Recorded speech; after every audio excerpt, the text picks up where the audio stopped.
Acabam de chegar os mais novos ônibus da Real Bus, equipados com DVD, toalete, Wi-Fi, carregador para celular, elevador para cadeirante, ar-condicionado, poltronas em couro e muito mais para o seu conforto. Louvado seja o nome do nosso Senhor e Salvador Jesus Cristo por esta belíssima manhã de quinta-feira, hoje 10 de maio. Hoje comemora-se o dia da Cavalaria do Exército e dia do Campo. Precisamos de orar muito por nossas autoridades, mas especialmente as Forças Armadas, que nestes dias está realmente enfrentando toda essa dificuldade nacional da vida política desta nação. Oremos, portanto, por nosso país. Hoje estaremos ouvindo a primeira parte de uma mensagem transmitida pelo Dr. Genário. Ele foi o orador oficial pela ocasião da celebração do 27º aniversário do programa Opção para a Vida, realizado no dia 15 do mês de abril, mês próximo passado.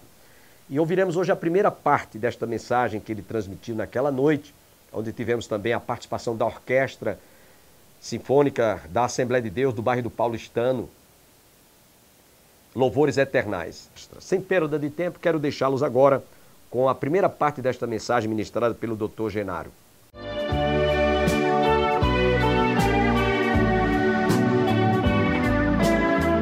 Eu espero que realmente os irmãos e os amigos que nos visitam tenham vindo aqui para cultuar ao Senhor. Não apenas para ouvir essa bela orquestra, esse belo coral, e para ver esse templo tão bonito, mas para cultuar ao Senhor Jesus, porque Ele é digno. Está aniversariando este programa na televisão e na rádio, Opção para a Vida. E eu quero dar, meus queridos irmãos, nesta noite, a opção, a única opção para a vida, que é Jesus Cristo. Abram suas Bíblias comigo no Evangelho segundo escreveu Mateus, no capítulo 16. Evangelho segundo escreveu Mateus, capítulo 16, a partir do versículo 13.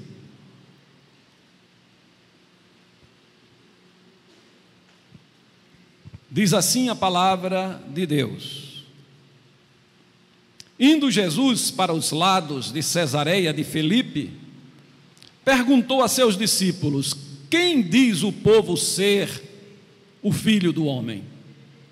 E eles responderam: uns dizem João Batista, outros Elias, e outros Jeremias ou algum dos profetas. Mas vós, continuou ele, quem dizeis que eu sou?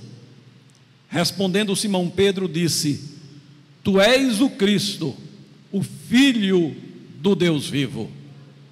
Então Jesus lhe afirmou: bem-aventurado és, Simão Barjonas, porque não foi carne e sangue que tu revelaram, mas meu Pai que está nos céus. Amém, irmãos? Meus queridos, nós estamos vivendo realmente dias caóticos, não apenas aqui no Brasil por conta desta corrupção, da violência, da imoralidade, da indecência que está se espalhando em todos os recantos dessa pátria.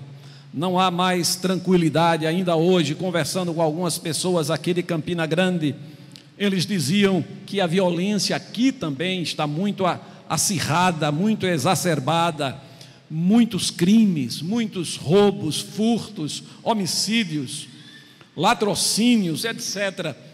E isso, irmãos, é o retrato do Brasil. Isso é em todos os recantos do Brasil. Mas se nós formos para fora do país, não é diferente, irmãos. Talvez um pouco menos em alguns lugares, em outros lugares muito mais do que aqui, como nós vimos hoje nesses países onde a perseguição aos cristãos é terrível. Mas diante desse caos, diante dessa situação, existe uma opção, existe um escape, uma saída, existe algum caminho seguro que se possa andar? E eu diria a vocês nesta noite: existe, e este caminho tem um nome, e esse nome é Jesus Cristo. Conhecer Jesus, irmãos, é a maior opção e a melhor opção que uma pessoa pode ter nesta vida, neste mundo, para ter uma mudança total, completa de vida. Foi o que aconteceu comigo. Eu era um moço depravado. Eu já tinha sido suspenso daquele colégio onde eu estudava interno por 3 vezes. Quando voltei naquele semestre, o diretor José Rodrigues, que era o diretor do internato, já dormiu no Senhor, ele me chamou no gabinete dele no mesmo dia. Mal eu botei minhas malas no quarto, ele já me chamou no gabinete e disse: Genaro, o próximo castigo seu, a próxima disciplina é a expulsão. Você só ficou aqui no colégio porque o diretor-geral, pastor Ismael Feijó de Melo, que foi pastor da igreja presbiteriana aqui também em Campina Grande, era muito amigo. Os pais, o pai de pastor Ismael Feijó e meu pai eram muitos amigos. Meu pai o hospedou em nossa casa muitas vezes. E em consideração à família, pastor Feijó disse: vamos dar uma chance para Genaro. Mas irmãos, o trabalhar de Deus é algo tremendo. Olha, você não está aqui hoje à noite por acaso. Você pode dar uma argumentação humana, uma justificativa humana. Não, eu vim, a banda veio, a orquestra veio porque o pastor convidou. Mas o Espírito de Deus já tinha tocado no pastor para convidar vocês. Você que está aqui hoje, não é porque é um culto de rotina da igreja que você veio, aniversário do programa, não. Deus tem um plano, irmãos. Deus é tremendo, Ele é Deus de detalhes. Naquele dia lá no internato, eu saí para o pátio. O internato era um internato evangélico e não se podia fumar, nem beber, nem fazer nada que o evangelho não aceita, porque a orientação do colégio era essa: um bom comportamento, um bom caráter, uma boa moral. Eu saí para o pátio e acendi 2 cigarros. Me sentei num banco, acendi o primeiro cigarro, esperei que passasse algum sensor, quem sabe o Robert, mas ele não passou. Ninguém passou. Eu acendi o segundo cigarro, ninguém passou. Era banquinhos de pedra que tinha ali na frente do internato e ao lado de uma quadra de esportes. Eu me sentei em um daqueles bancos e acendi 2 cigarros, fumei direto. Eu disse: eu quero ser expulso deste colégio. Desculpe a expressão, desta porcaria, dizia eu. Mas Deus botou um anjo de um lado, botou um anjo do outro, disse: aqui não passa ninguém. Quando foi na quinta-feira daquela semana, isso foi no início da semana, na quinta-feira, este moço Robert entra no meu quarto e diz: Genaro, eu vim te convidar para ir para a igreja comigo. Eu disse: vou não perdi nada na igreja, o que é que eu vou fazer lá? Eu ia para a igreja no colégio porque todo interno era obrigado a ir para a igreja no dia de domingo, era obrigatório. Mas dia de semana, irmão, tenha paciência.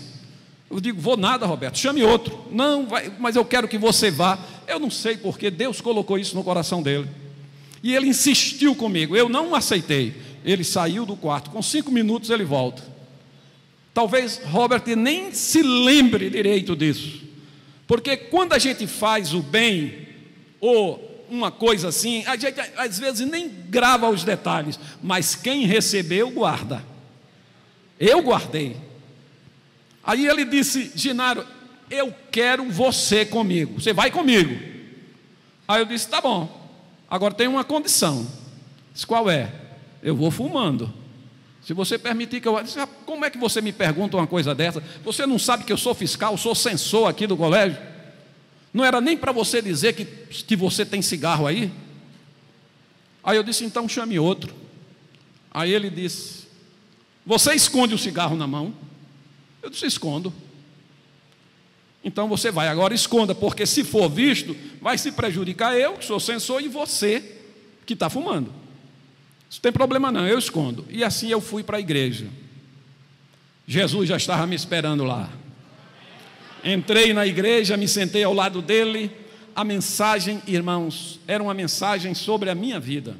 Quem sabe Jesus vai falar isso aqui para você hoje à noite. E meus queridos, quando terminou o culto, o pastor fez o apelo, se decidiu uma pessoa levantou a mão, não fui eu, uma pessoa levantou a mão. O pastor mandou a igreja ficar em pé, vamos fazer a última oração, e acabando essa oração, o pastor Gerson vai impetrar a bênção apostólica. E quando o pastor começou a orar, Roberto, não se lembra talvez, mas ele dizia, acompanhando a oração bem baixinho, amém. Só quem ouvia era eu, talvez alguém que estivesse do outro lado dele. Eu achei aquilo bonito, irmãos.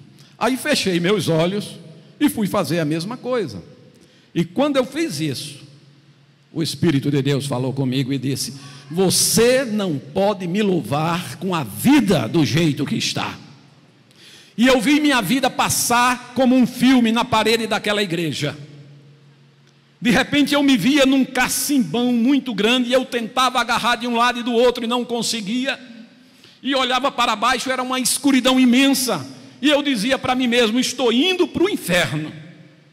E olhava para cima para ver se segurava em alguma coisa, e eu via uma mão estendida para mim, aquela mão brilhava, e eu segurei nela. Quando eu segurei, o pastor disse, amém.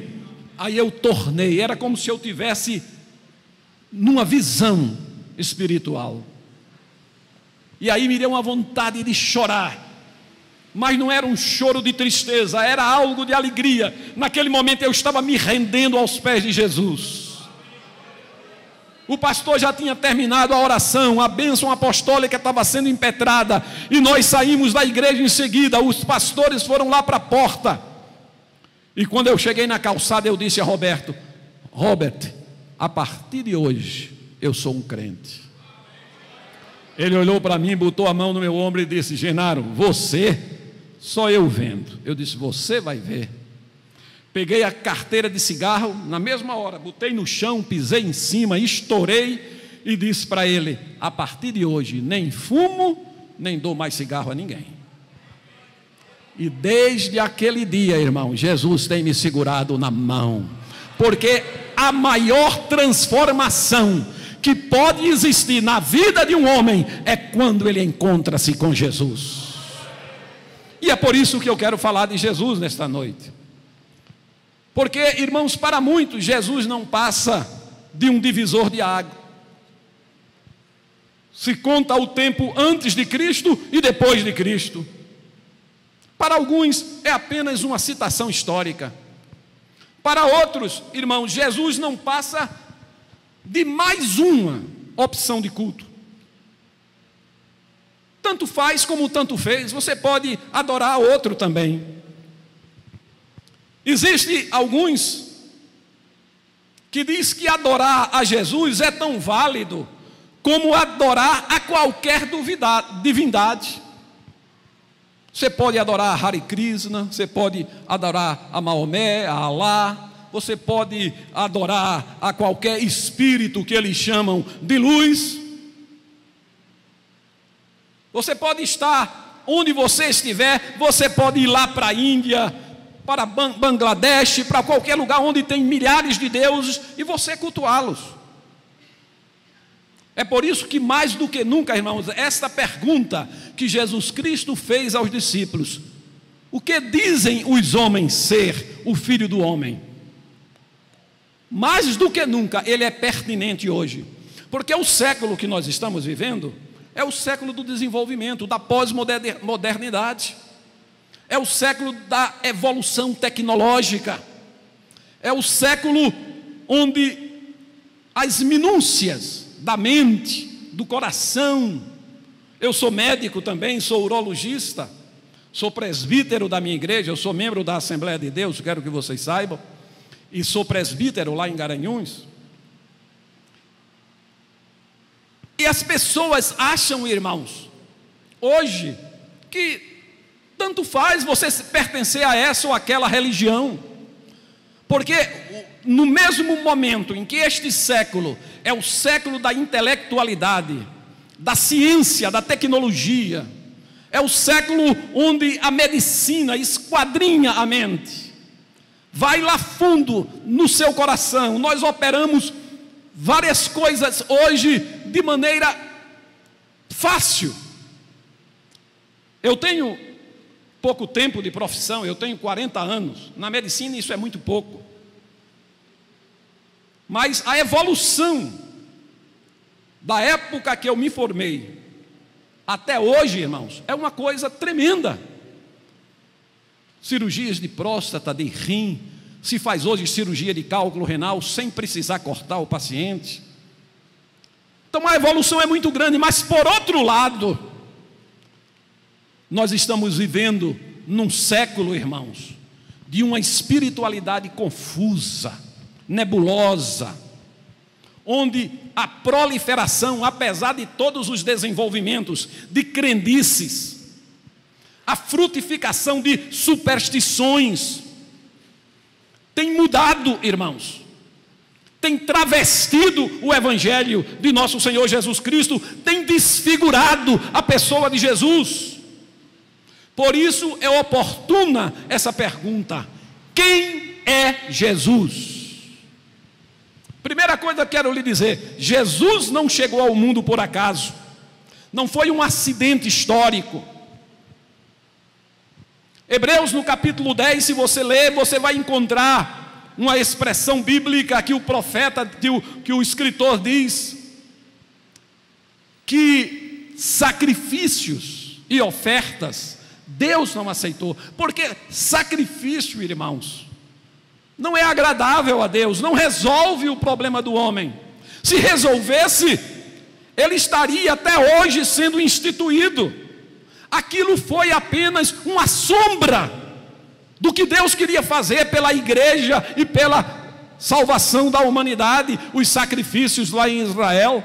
E a Bíblia diz que antes um corpo me formaste. Deus formou um corpo para que o Espírito eterno de Jesus Cristo, seu Filho, viesse, se tornasse homem e habitasse entre nós. Jesus não foi, irmãos, um aclamado Deus, nem Salvador, por conta dos atos bondosos dele, nem foi por conta de suas pregações. Hoje, para divinizar uma pessoa, chamar uma pessoa de santo, há religiões que a cúpula se reúne e determina que você agora é santa. Esse daqui agora é santo. Ele morreu há 500 anos atrás, mas hoje nós estamos dizendo que ele é santo. Jesus não. Jesus não foi divinizado por grupos que se reuniram e concluíram que ele era especial, que ele estava acima da média dos outros homens. Lá no livro de Gálatas, no capítulo 4, o apóstolo Paulo diz que Jesus não veio por acaso.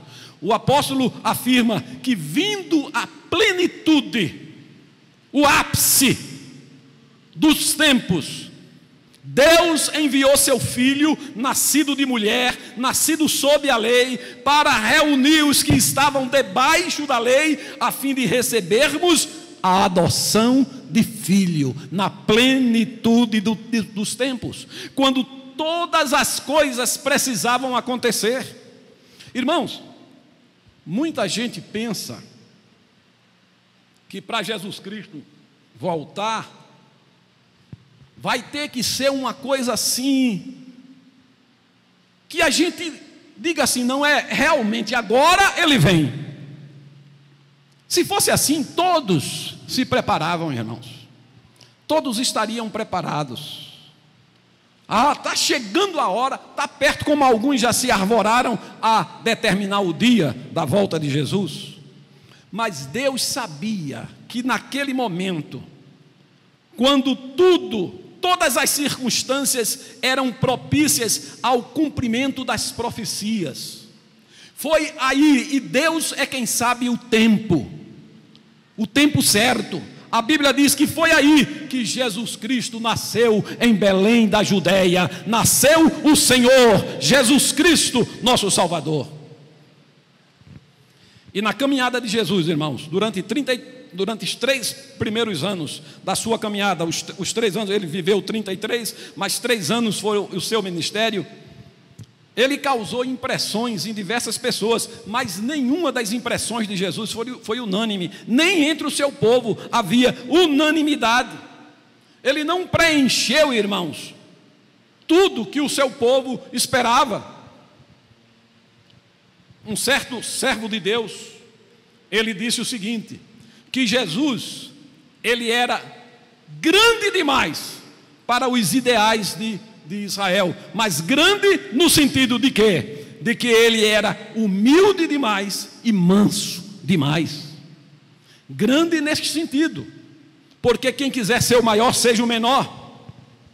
Os judeus esperavam um Messias guerreiro, e veio um homem manso e humilde. Foi por isso que ele disse para os seus discípulos: aprendei de mim que sou manso e humilde de coração. A pergunta, irmãos, que reverbera hoje no tempo e que é apropriada para nós hoje, quem sabe para algumas pessoas aqui neste templo, nesse pouco número de pessoas, é esta: quem dizem os homens ser o Filho do Homem?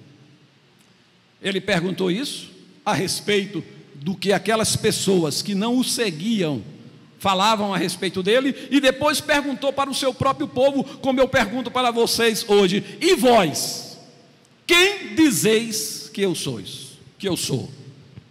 E as opiniões, irmãos, eram as mais variadas, como já lhe disse. Uns diziam: olha, uns dizem que tu é Elias, outros dizem que tu és um dos profetas, outros dizem que tu és Jeremias, outros dizem ainda que tu és João Batista, que ressuscitou. Mas eu pergunto hoje para vocês, meus queridos, a cidade de Campina Grande, alguém vai ouvir essa mensagem. Então eu pergunto para Campina Grande: quem é Jesus para você? Quem é Jesus para nós, irmãos? O que ele representa na nossa vida? Ele muda alguma coisa na nossa vida? A nossa vida tem sido transformada pela presença dele em nós. A sabedoria de Deus, irmãos, ela é multiforme, ela não é única, não é fechada, não é hermética. Você não pode definir Jesus só com uma palavra. No entanto, quando a gente pergunta por aí, tem muita gente que quer fechar Jesus dentro da sua própria revelação, ou dentro da revelação do seu grupo. Há muitos que, conversando com eles, dizem que Jesus é o médico dos médicos, e eu posso dizer que acredito nisso, porque já vi Jesus curar em meu consultório, nas minhas cirurgias. Certa vez eu operei um paciente com 80 e poucos anos de próstata, e ele estava bem, saiu da cirurgia muito bem, acordado, falando. Eu o mandei direto para o apartamento, não passou pela UTI, foi direto para o apartamento.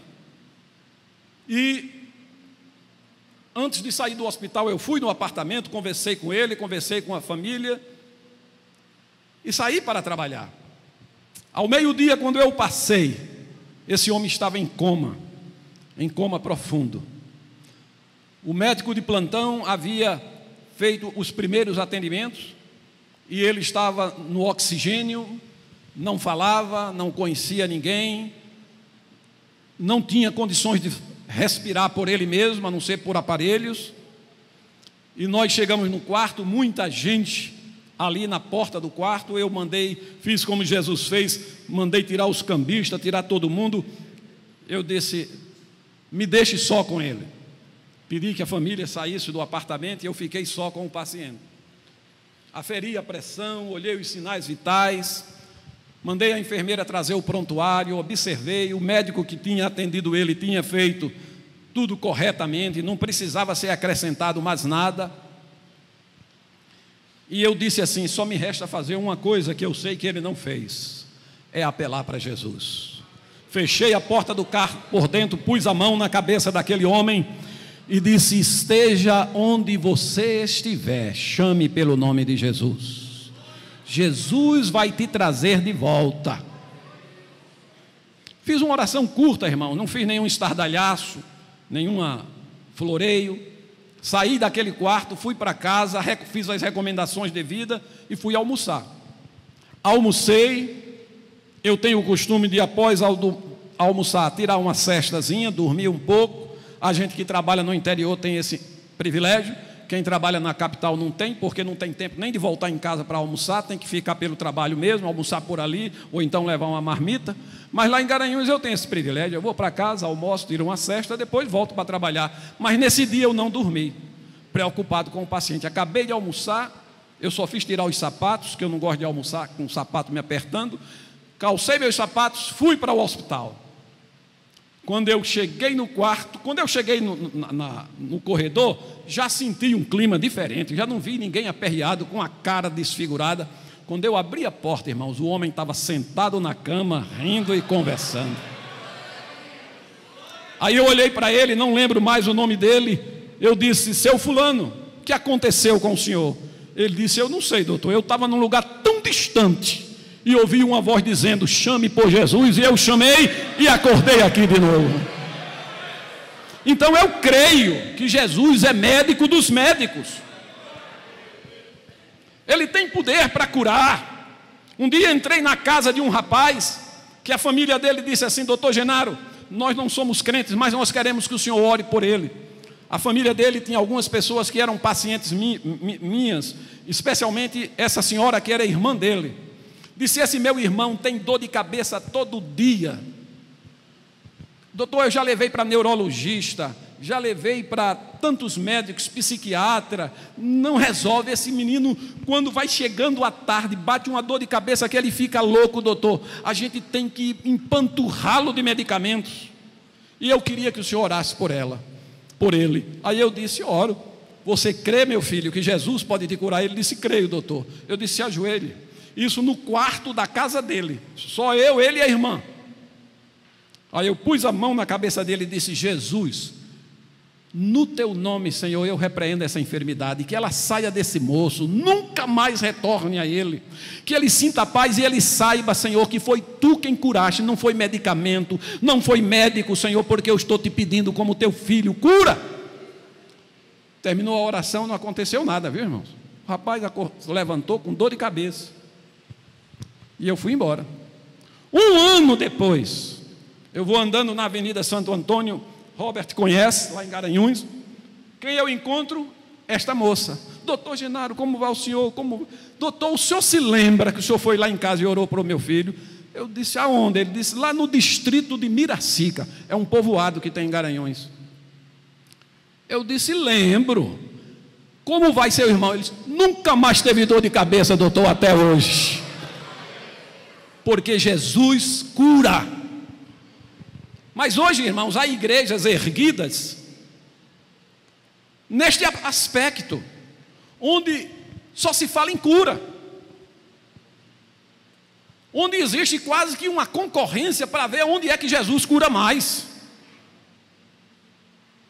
Se está dando mais enfoque à cura do corpo do que à cura da alma.